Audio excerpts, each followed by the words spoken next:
በስመ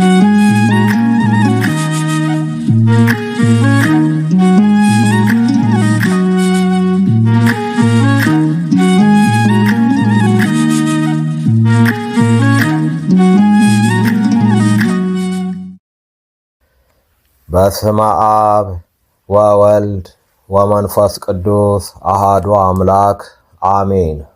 ኦሪት ዘኍልቍ ምዕራፍ 30 ከቁጥር 1 እስከ ፍጻሜ ምዕራፍ። ሙሴም ለእስራኤል ልጆች ነገዶች አለቆች እንዲህ ብሎ ተናገራቸው። እግዚአብሔር ያዘዘው ነገር ይህ ነው። ሰው ለእግዚአብሔር ስዕለት ቢሳል ወይም ራሱን በመሐላ ቢያስር ቃሉን አይስበር። ከአፉ እንደወጣው ሁሉ ያድርግ። ሴትም ደግሞ ለእግዚአብሔር ስዕለት ብትሳል እርሷም በአባቷ ቤት ሳለች በብላቴንነቷ ጊዜ ራሷን በመሐላ ብታስር አባቷም ራሷን ያሰረችበትን መሐላ ስዕለቷንም ቢሰማ አባቷም ዝም ቢላት ስዕለቷ ሁሉ ይጸናል።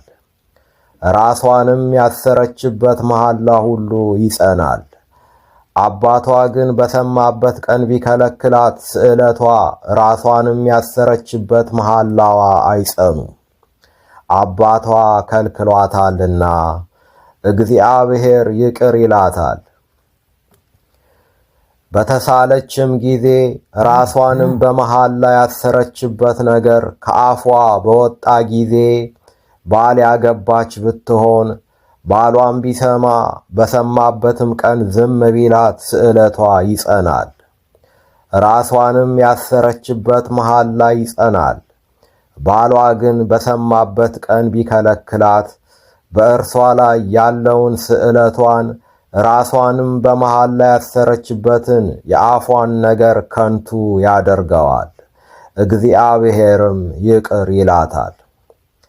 ባሏ የሞተባት ወይም የተፋታች ግን ስዕለቷ ራሷንም ያሰረችበት መሐላ ይጸኑባታል።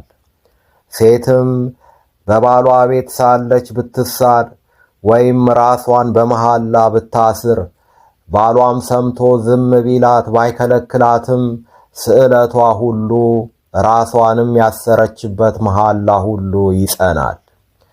ባሏ ግን በሰማበት ቀን ከንቱ ቢያደርገው ስለ ስዕለቷ ወይም ራሷን ስላሰረችበት መሐላ ከአፏ የወጣው ነገር አይጸናም። ባሏ ከንቱ አድርጎታል፣ እግዚአብሔርም ይቅር ይላታል።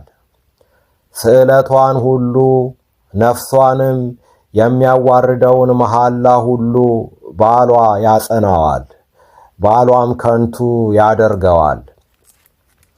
ባሏ ግን በየዕለቱ ዝም ቢላት ስዕለቷን ሁሉ በእርሷም ላይ ያለውን መሐላ ሁሉ አጽንቶታል። በሰማበት ቀን ዝም ብሏታልና አጽንቶታል። ከሰማው በኋላ ግን ከንቱ ቢያደርገው ኀጢአቷን ይሸከማል።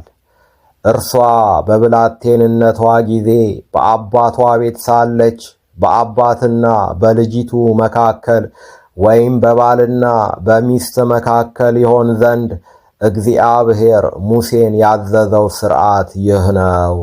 ይቆየን። ወስብሐት ለእግዚአብሔር።